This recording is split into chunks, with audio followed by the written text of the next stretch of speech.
This is Fox 12 Now.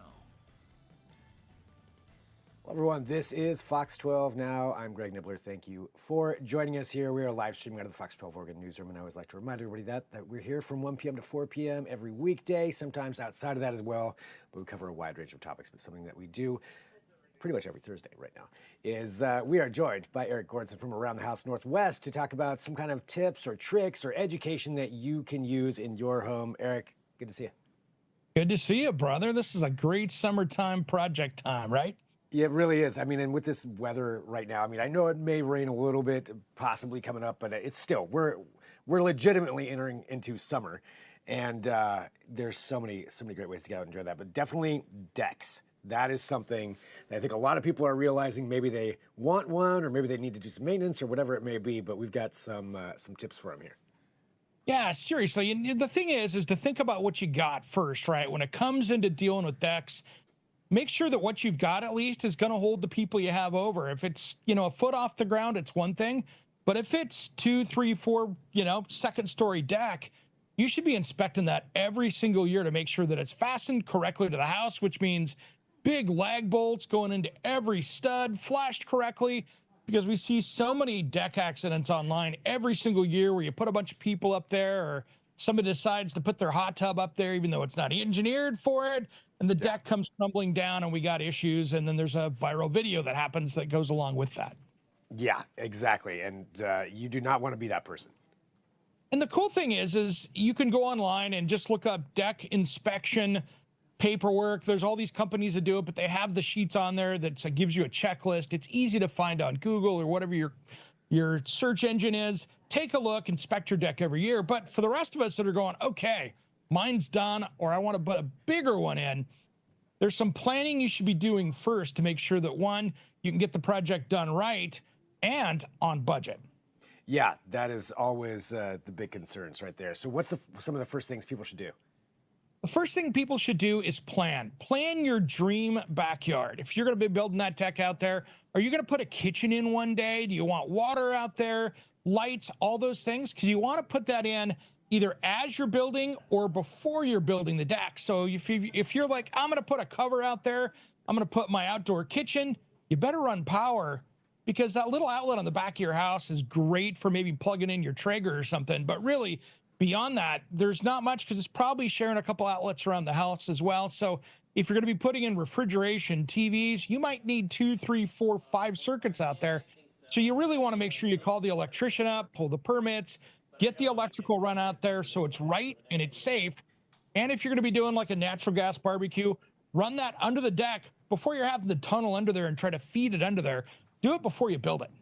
Yeah, get that done. That's very good, because doing it afterward, I'm sure would be much more of a pain. Oh man, you're tearing boards up, you're redoing half the work, which isn't good. And then do your research. One of the problems we have these days is composite decks. You can get them with a 20, 30, 40-year warranty on them. But the problem is the pressure treated underneath might last 10, 15, 20 years. So you got the top surface that's lasting, but underneath, if you're not taking care of that, it can rot out. So what you want to do is they make a product which is basically, it's like a tape. And what it is, it's a waterproofing tape that you put over all the top of your joist boards out there.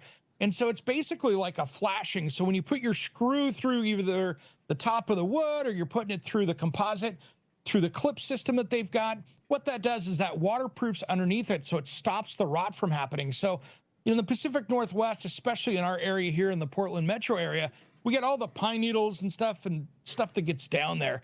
And that can really help rot that thing out and make it last 7 to 10 years, even with pressure treated. So a little bit of preventive stuff, $100 with a tape, can really make that last probably twice as long if you take care of it. And then you're not replacing the deck framing before you have to do the deck boards. Interesting. Okay, so good tip there to help you down the line to avoid some of that. What's something else? Oh, go ahead. Look at the composites. The composites out there, here's the problem with cedar and the finishes we have. If you're doing a cedar or a pressure-treated wood deck, those sealers that you put on there, whether it's a stain and sealer, might last you 3 years before you're having to do it.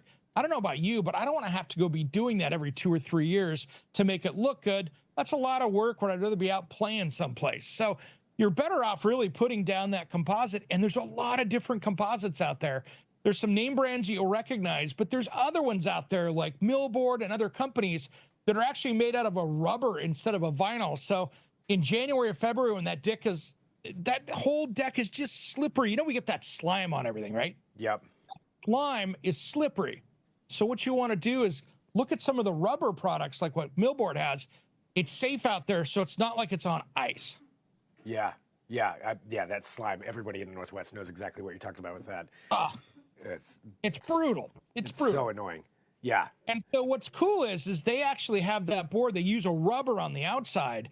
And what makes it easy to install, and this is why I like the Millboard product. I've been playing with it for a couple of years. It's made out of England. And when you sink a screw through it, through the face of it, it closes up like it's a rubber tire, so it disappears.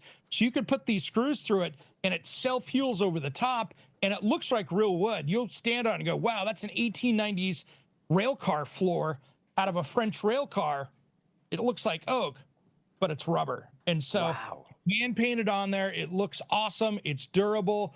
And the cool thing is that you can actually do mitered corners, because the problem with a lot of the vinyl decking out there is it moves a lot because vinyl expands and contracts with the heat a lot. So you have to leave those tolerances. But this stuff here, you can literally glue the corners, and they even have stuff that you can cold bend. So if you wanted to do like a 4-foot radius or do a radius bench with it, you can actually bend it cold without having to heat it up. So your imagination can take over on a really cool deck space. That's cool. I love that it magically disappears. Yeah, that's I'm going to be looking that up afterward. Yeah, it's Millboard decking. It's really cool stuff. It's just coming into the States over the last couple of years. You can get it here locally from your lumber yards, but it's a whole new product and a lot safer too. And it's Class A fire rated, which is awesome. So it's going to hold up against the wildfires and things like that. Or if you have a barbecue accident, it could make a better deal for you to give you a chance to put that up. Nice. Well, anything else you think is important for people to think about?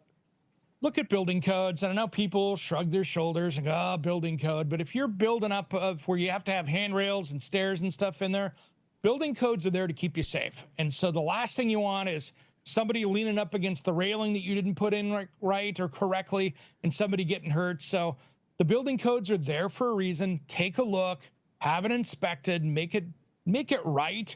So that way nobody gets hurt, and it's going to last the longest. Those boards are not inexpensive. If you're going to spend the money, just take it the last step and do it right. So that way you don't have to worry about it later. Yeah. It definitely will be better down the line. So all great advice there.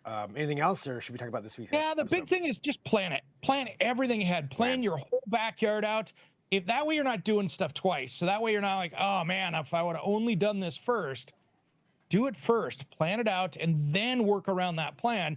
And if you're going to hire somebody to come do that deck, you're like, I'm not doing this DIY project. At least you can get bids out there from the companies that are going to give it. They'll have a same bid for you, so you can go apples to apples instead of 4 different plans, 4 different prices, and you have no idea what you're comparing. Yeah, planning out always a good idea, just to save you on so many different things. So great advice right there. What's on this week's episode? All right, so we are actually replaying an episode from a couple weeks ago because we got, because of the parade, we ended up getting preempted on Saturday, so a lot of people didn't see that episode. It's the Frank Lloyd Wright house that we saw down in Silverton, Oregon, the Gordon house. And so we really did an in-person private tour there, showed the whole inside of the only publicly available Frank Lloyd Wright house in the Pacific Northwest you can see, the only one in Oregon. And it's down in Oregon Gardens down there, and it's a great one. And it's a great episode. A lot of people didn't get to see it because they were running the Xfinity race instead, which totally get. It's TV, preemptions happen. Yeah, but now they'll have a chance though to check that one out. And that Frank Lloyd Wright house, that's pretty cool. Getting to go in there for a tour. It's a fun one, and we kind of just curated the whole episode around that. And speaking of episode, I want to thank you, Greg. This is my second to last one here with you. And the following week will be the last episode of Around the House Northwest on Fox 12 Plus. So our season and our series is running to an end. So we're going to put a nice bow on it and finish strong with an amazing episode next week. Fantastic. All right. Well, Eric, that means, we got to have a good one next week. You got it. Yeah, we'll do it. It's always great having you on here. And for everybody watching too, This is Fox 12 Now. You can watch all of these segments, all these episodes as well, on the website or YouTube or wherever you find them, and check out all this great advice there, Scott. So anybody working on a deck, I'm going to look up half the things you just talked about anyway after this. So, and by the way, I do, if you listen on my podcast and national radio show, I do a whole hour on it on Saturday. So if you're a podcast listener, just head over to my Around the House online website. You can go to the podcast right there, and midday on Saturday, that'll be live, so you can catch that, and you can get the deep dive where we talk into all the different things about it. So a little bit more than 10 minutes on it. Yeah, dig in deeper right there. All right, well, Eric, thank you. Thanks, everybody, for watching. We're going to sign off. We'll have more coming up here in a little bit on the show, but that's it for right now. I'm Greg Nibbler. This is Fox 12 Now.